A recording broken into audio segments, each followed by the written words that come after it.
Good morning. Welcome to this presentation. I'm Mark Sable. I am the director of the English Language Center here at the UDLA, and I also teach political philosophy. I've worked a great deal on Abraham Lincoln, as well as philosophers of various types. And I've been wanting for many years, actually, to make a comparison of Don Benito Juárez and Mr. Lincoln. And this is the project. Okay, this is the first, this is estreno of that project. The comparison, so this presentation is a comparison. And comparison is not just to find two things that are the same and different, because absolutely everything, literally, absolutely anything we can think about is the same and different.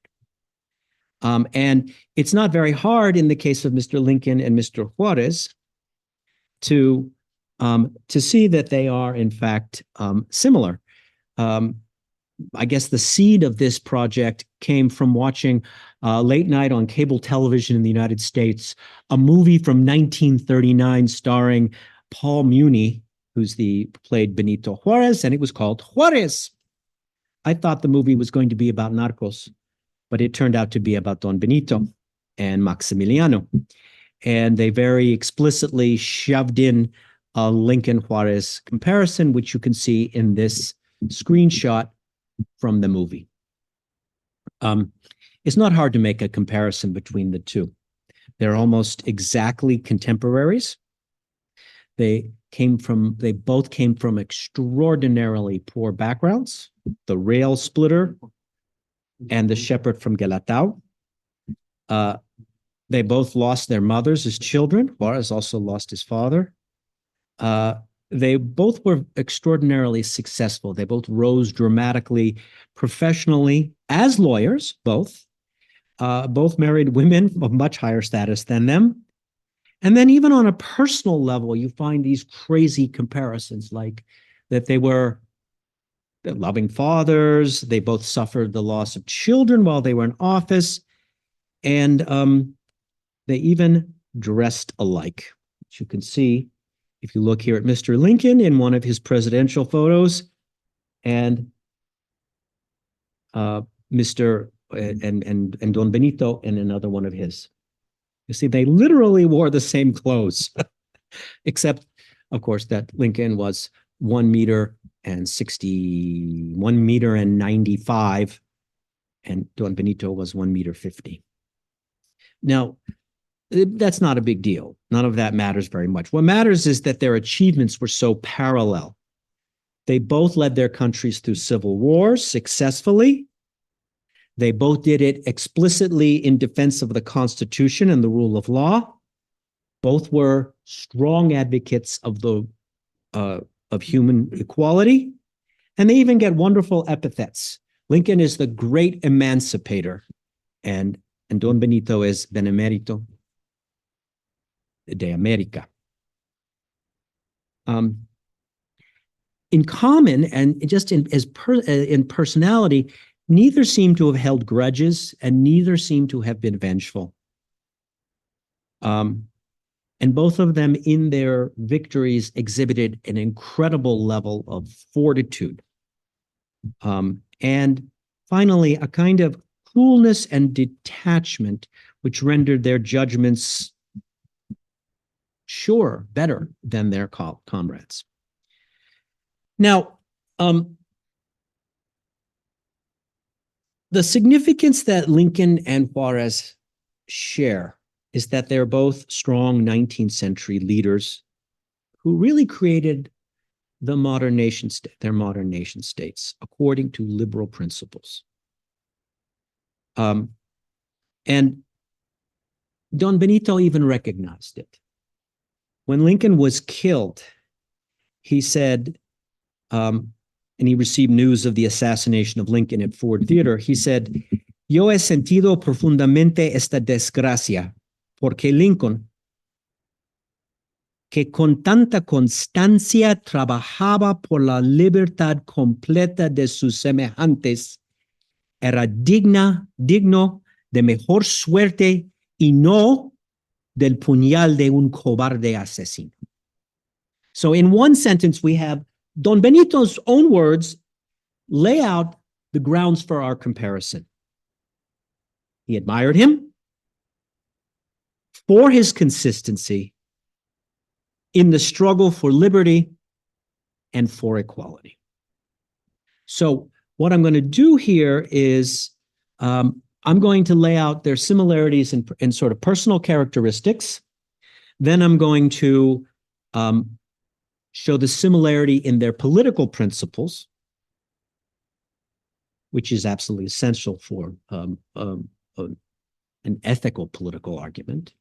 And then I'm going to highlight the differences, which will lead me to not just differences in their certain differences in the hue or the tone of their characters, but the differences in their context, which are absolutely fundamental. So, Mr. Lincon and Don Benito shared some striking personal characteristics. Mr. Lincon was almost completely without vindictiveness. He was willing to sacrifice for the common good, and he demonstrated really a remarkable patience and fortitude. We're on Mr. Lincon here. So this is the magnanimous politics. Lincon could forgive things that seem almost impossible to believe people could forgive. Before he was elected president, he was an active corporate attorney, and he was hired in a patent case, a copyright for agricultural equipment, the McCormick Reaper case. So Lincon was hired for this case in federal court, and he went to the appeals court in Cincinnati for the trial with a brief that he had spent weeks working on, and he met his co-counsel, who were fancy Eastern lawyers, and neither of these two lawyers were willing to either even look at the brief or to let him sit at the table as co-counsel. They looked at this guy and they said, he's just a country bumpkin. He's just a hick. He doesn't know what he's doing. And they dismissed him. Lincon decided he was going to stay and see how the best of his profession applied their craft. And okay, so he could put up with it. The amazing thing is that 3.5 years later, when Lincon was president of the United States, he needed to appoint a secretary of war. And he chose one of these two lawyers, Edwin Stanton. He didn't have to do that. He didn't just let it go. He made this person the most important member of his cabinet. And this is kind of similar to Don Benito. Don Benito was not personally vain, and he tolerated a lot of criticism. So Santiago Vidaurri, the governor of Nuevo León, was a tremendous problem. And Don Benito went out of his way to be very conciliatory to him and to concede his good motives. The same thing with the man he appointed to head the Supreme Court, González Ortega, and he acknowledged Ortega's patriotic motives. Okay, and then during the French intervention, he got a kind of nasty note from the Spanish ambassador, and asking how he was going to treat Spaniards. And Don Benito said, I'm going to treat them equally like everybody else, according to the laws, despite the fact that you've been really insulting in your letter. Okay. Don Benito once said in a letter to I think this was to his son-in-law, lo cierto es que, because his adversaries were afraid of him, of retribution. He said, lo cierto es que mis enemigos no tienen razón para hacerlo. Si algún mal causa a los traidores, es por error de entendimiento y no por deliberada voluntad. No es mi fuerte la venganza. Vengeance is not my forte. Now, I think it doesn't require much explanation to show that Lincoln and Juárez were both people who acted altruistically, who weren't in it for themselves. They lived for politics and not off of politics. Lincoln suffered financially in the 1850s because, he had to be on the campaign trail and engaging in political correspondence and political organization instead of trying cases. At one point, he makes a comment after he lost his second Senate race that now I have to go make some money. And Don Benito was a lawyer, but mostly he worked in the government. Situation was different. And but while he was president, at one point he makes a comment in a letter, I haven't been paid in a year and a half. He didn't receive his salary for over a year and a half. When he was in exile in New Orleans, in his letters, he mentions things like the price of apples because he's living hand to mouth.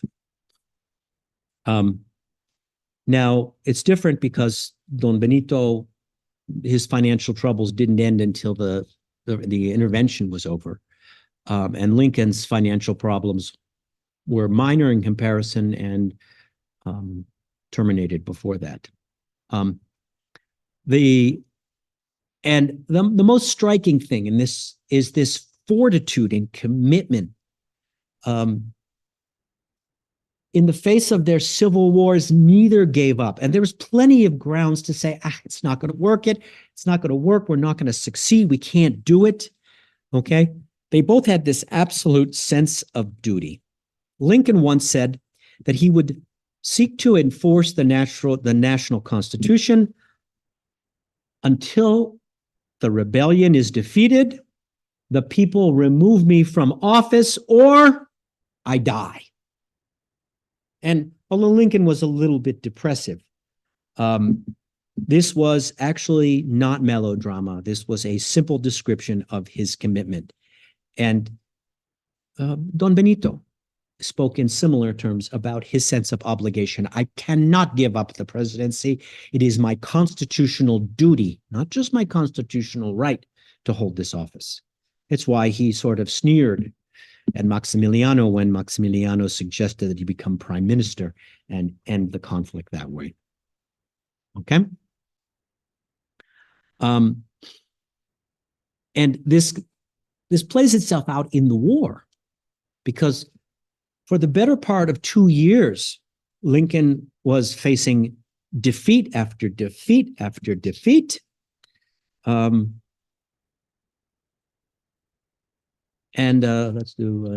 look at and this is the equivalent, 2 years of losing battles. Lincoln had to wait 2.5 months before he could issue the Emancipation Proclamation because he was waiting for a victory. He replaced 6 generals in chief. Until he found Grant, he didn't have anybody he could actually put in charge. At one point, someone said, "Get rid of McClellan. He's a terrible general." Lincoln acknowledged he was a terrible general. He said, "But who do I replace him with?" The guy said, "Just anybody." Lincoln said, "That's the problem. I can't replace him with anybody. I must replace him with somebody." And in the course of both Guerra de Reforma and the intervention, the French intervention, Don Benito had the similar kind of just slogging through and not giving up. The amazing thing, especially in the case of Don Benito, but also with Mr. Lincoln, is so much dependent on simply not taking the bait, not succumbing to the temptation of negotiating and trying to find an easier solution. Both were committed to simply winning. because for both, it was a question of defending the Constitution. I have here a picture of what I call Juárez's tortured journey. This is his voyages in the famous carruaje. It's in Chapultepec, in that Castillo, from the Reform. You see, here he is running all over the place. First, he goes to Querétaro, and then he goes to Guanajuato, and then he goes to Guadalajara, and then finally he ends up in Colima, and then he takes a ship all the way down to Panama. He has to cross the Panama Isthmus to Cuba, to New Orleans, and then finally to Veracruz, where he spends the rest of the Guerra de Reforma. If we look at the next slide, we'll see his journeys during the intervention, which were even more extensive and more. How did he not give up? I don't know. He went all the way to the U.S. border, right? He was in northern Chihuahua. The great mass of the country was controlled by the imperialists, but he didn't give up. And it's precisely because he understood that the French intervention was like what the American situation became 100 years later in Vietnam, that all he had to do was not quit, and then he would. That's what he needed to do. That was the first thing that I realized about Don Benito and his greatness, is that that's the strategy that works when you're invaded by foreigners. Don't quit. Wait till they get tired. And there are letters where Don Benito says this.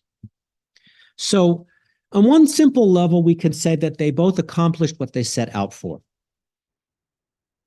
which was to establish the supremacy of a liberal constitution in their nations, and they defined their nation states that way. But I'm not a value-neutral social scientist. Okay, it's natural to admire the strong, courageous, those with fortitude.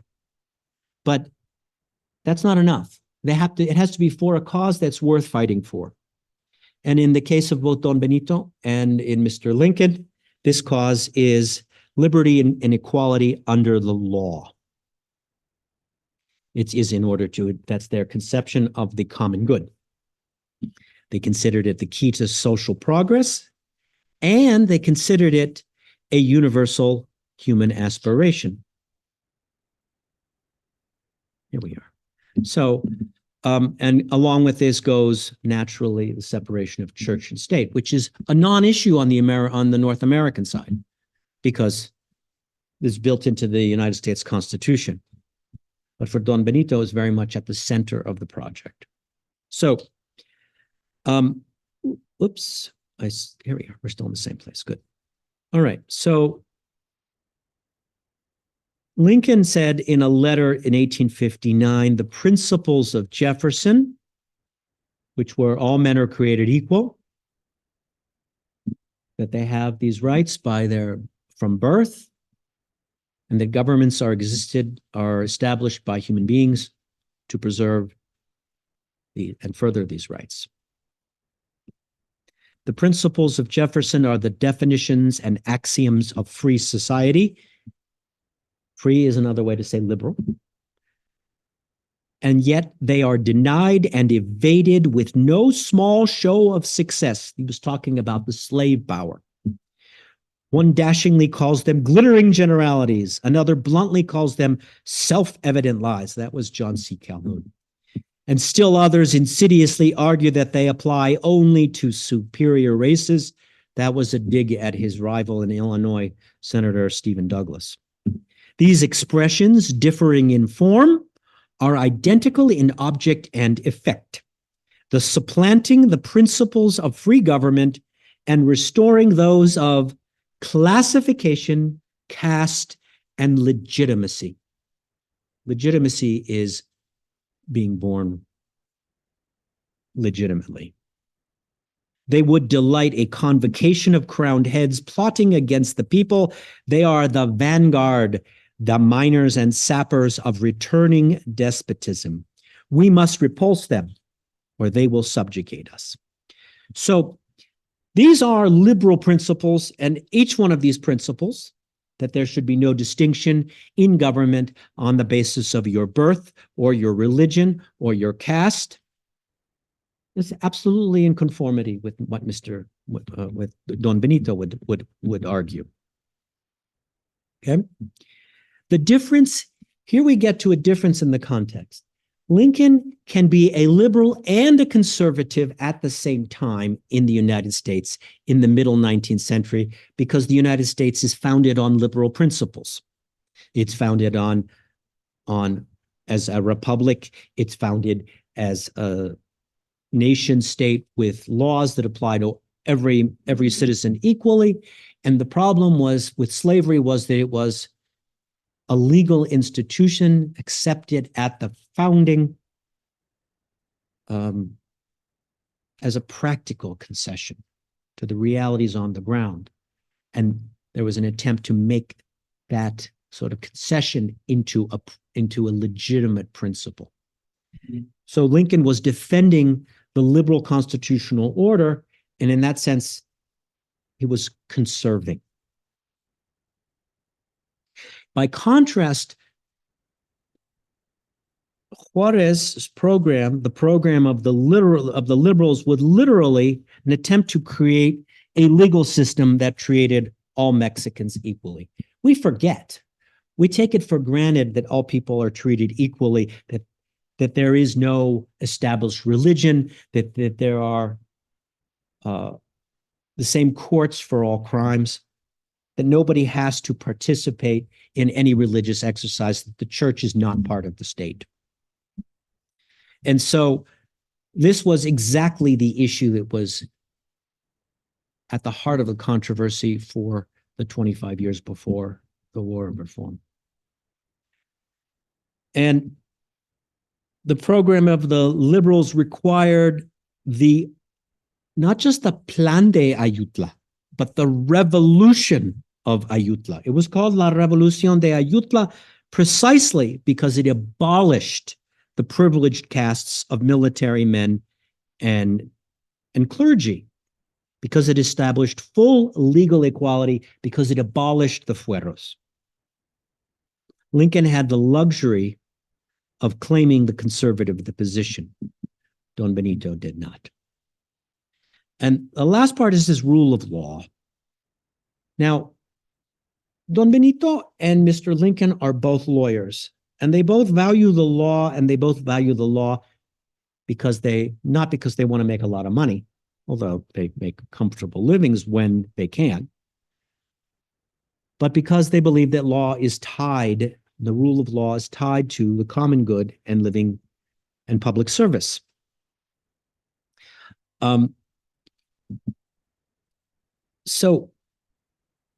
And obviously there's even in the Anglo-American tradition, there are bad things said about lawyers. But here we have another big difference in the context, is that Mexico in the early 19th century is not a country which is governed by law. It is not un Estado de Derecho. It is not the rule of law. It is no caudillismo is totally out of control in Mexico. And we're going to go down to a slide near the end, slide 11. We'll see it. You can see slide 11. Here is a list of presidents of the First Republic. It is actually everyone before the Constitution of 1857. You can see there are 47 presidents. Santa Anna gets counted 11 times. And the great Vicente Guerrero launches a rebellion when he loses the second presidential election. And it's just, caudillismo is the independent power of the military, which means decisions are not made according to norms, and they're not made, they're decided by force. rather than by discussion.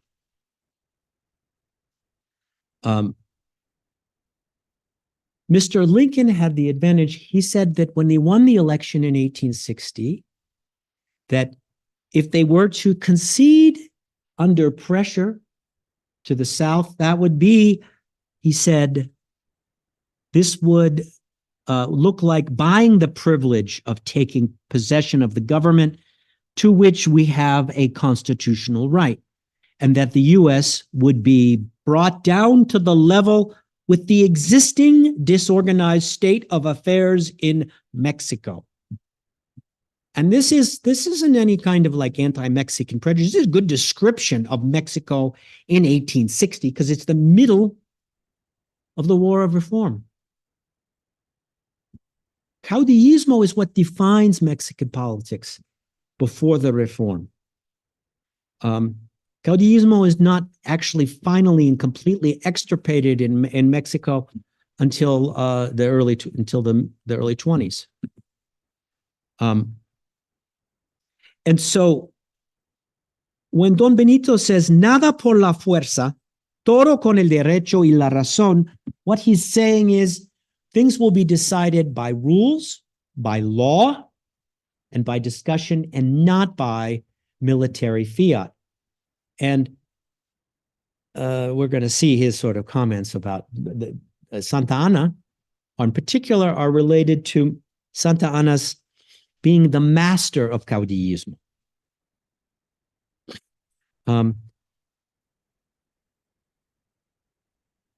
The project of the reform is different than the project of the Republican Party and Free Soil in the 1860s, precisely because there is separation of church and state in the U.S., and Don Benito has to impose it. That's what the reform is very much about. If you want, when we have a discussion, you can ask me to kind of elaborate on this question of the Estado Confesional. But it's really different. And it's not an accident that the most important of the reform laws was the Ley Juárez, which eliminated the special courts for soldiers, for officers, and clergy. Okay? And finally, they have this goal that they understand these principles to be universal and not to vary between nations. And they literally both said it. Lincoln said in the Gettysburg Address, his most famous speech, the purpose of the Civil War was that government of the people, by the people, and for the people shall not perish from the earth. He said the United States was the last best hope on earth. And he was merely observing that it was the only stable functioning democracy of any size at that time. And my point here is that this is a statement about universal principles that aren't supposed to just apply to the United States. Just as Don Benito says, la causa del gobierno nacional es la de todos los mexicanos y por los principios que sostiene es la de todos los hombres sin distinción de nacionalidades y colores. So he also thinks his principles are liberal. This is the point at which they are in contact, in which they are on exactly the same page. It's even almost exactly why they're wearing the same clothes, because the dark suit with the watch fob is what educated, self-made, self-governing person wears when he comes into power and fulfills his duty.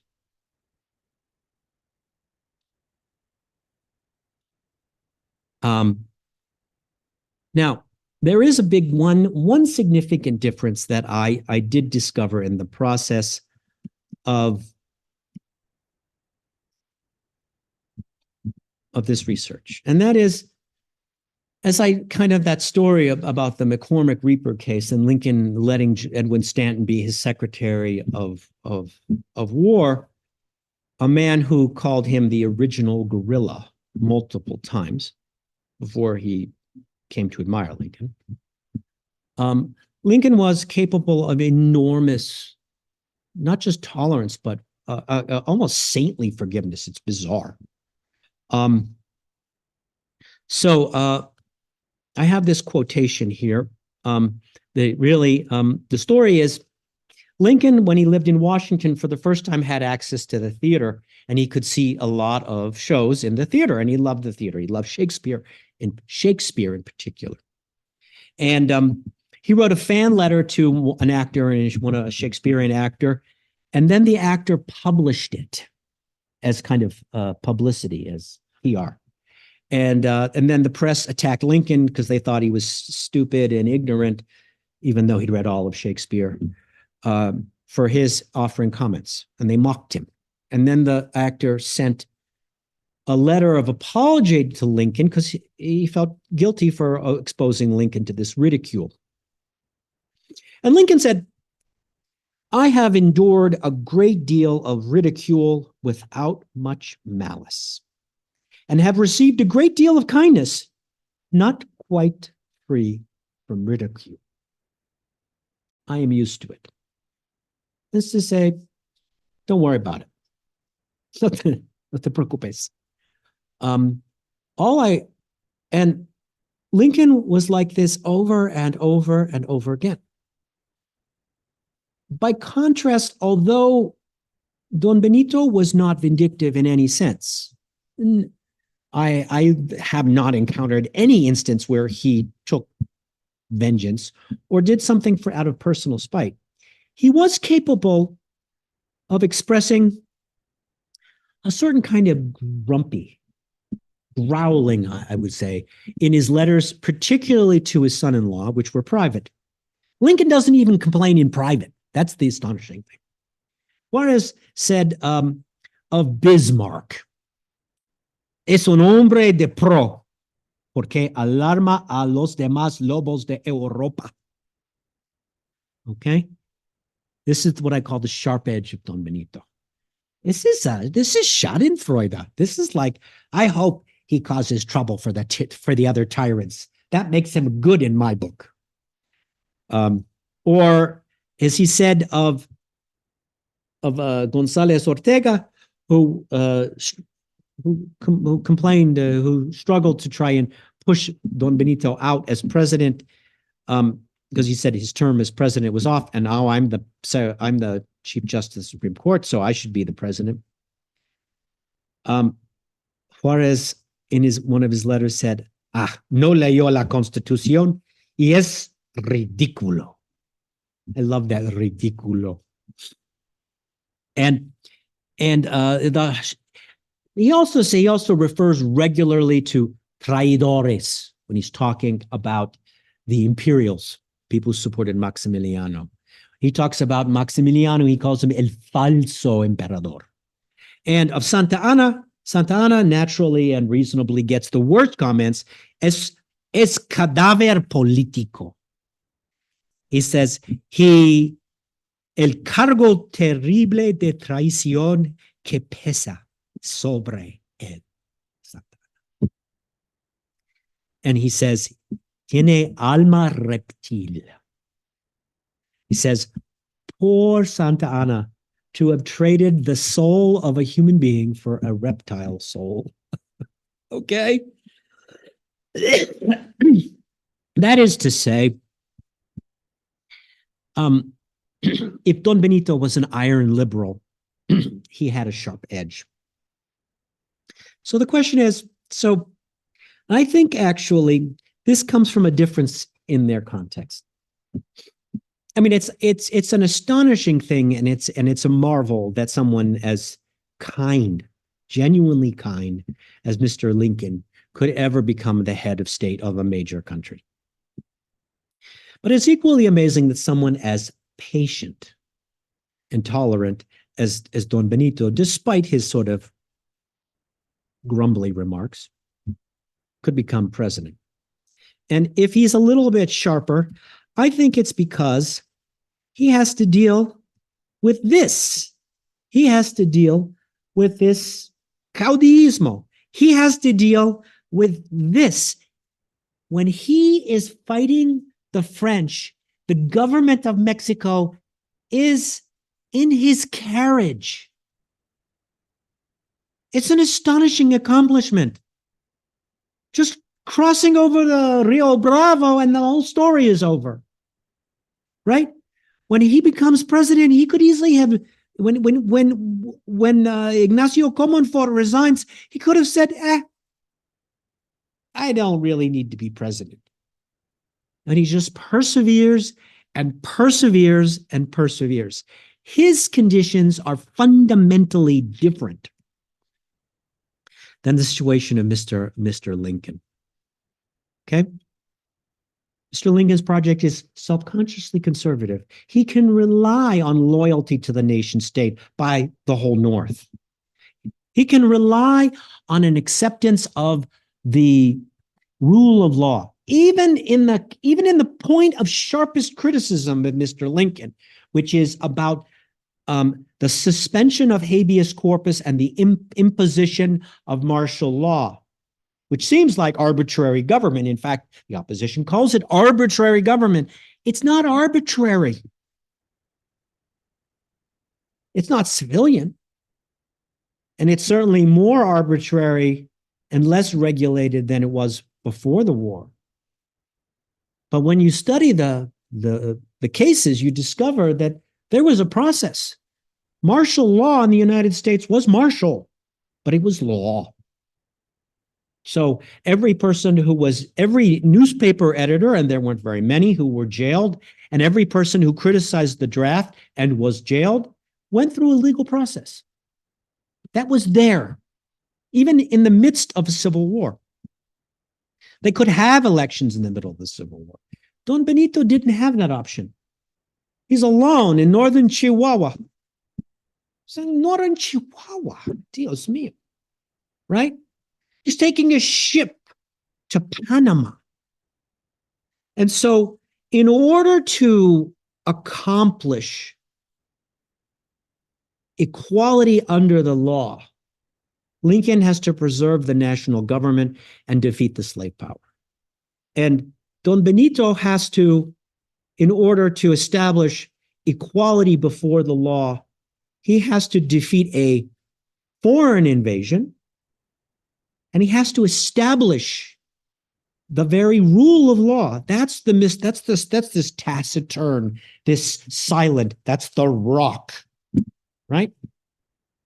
And his job is fundamentally more difficult. So, and this reminds me of a joke from the golden age of Hollywood. During the golden age of Hollywood, they used to say that the most famous dancing pair were Fred Astaire and Ginger Rogers. That's in this picture here. Fred Astaire was, they used to say, is the greatest dancer in the world. And then the joke is, no, no, no. Ginger is the greatest dancer in the world because she does everything that Fred does, but she does it backwards and in high heels. And that is Don Benito. He does everything Lincoln does, but he does it backwards and in high heels. So if he's a little bit grumpy at times, it's because his project is heavier. And I think that Mr. Lincoln would have acknowledged that. And I think Don Benito would have appreciated that acknowledgement. So thank you.